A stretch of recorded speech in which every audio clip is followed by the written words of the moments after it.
Jadi di masa kejayaan Islam itu, kembali kepada tadi, Muhammad Idris Asy-Syafi'i itu luar biasa. Dia paham segala macam ilmu, dimensi keilmuan, termasuk bidang kedokteran. Jadi Imam Syafi'i itu pernah, dia kan sakit Bapak Ibu. Dia sakit, lalu kemudian didatangkanlah seorang dokter untuk mendiagnosa penyakit dia. Lalu kemudian Imam Syafi'i begitu sudah dipegang oleh seorang tabib ini, maka kemudian Imam Syafi'i tertawa. Kenapa tertawa? Karena Imam Syafi'i paham betul dokter tersebut, tabib tersebut sedang mengidap beberapa banyak penyakit. Makanya kemudian Imam Syafi'i tertawa. Artinya Bapak Ibu, Imam Syafi'i paham sendiri apa penyakitnya. Karena memang penyakit Imam Syafi'i itu, dia penyakit, kalau bahasa kita sekarang itu adalah ambeien, Pak. Sampai kemudian berdarah.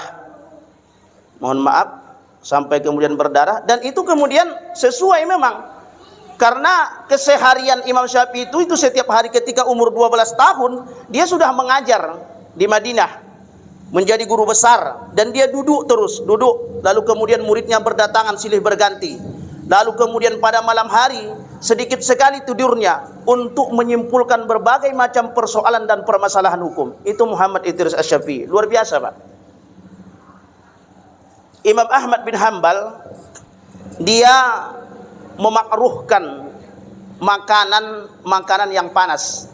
Ketika ditanya kepada Imam Ahmad bin Hanbal, apa hukum makan makanan yang atau minuman yang panas?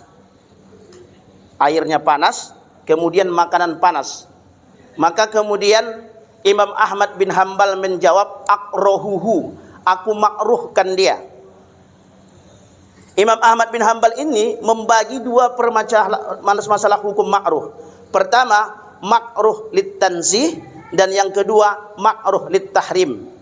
Para muridnya menjelaskan hukum memakan makanan yang panas ini adalah makruh lit tahrim, makruh yang mendekatkan kepada keharaman. Kemarin saya berdiskusi dengan seorang dokter yang dia paham tentang ilmu kedokteran, maka kemudian kata beliau kepada saya, salah satu penyebab orang penyakit diabetes itu adalah karena sering memakan makanan yang panas.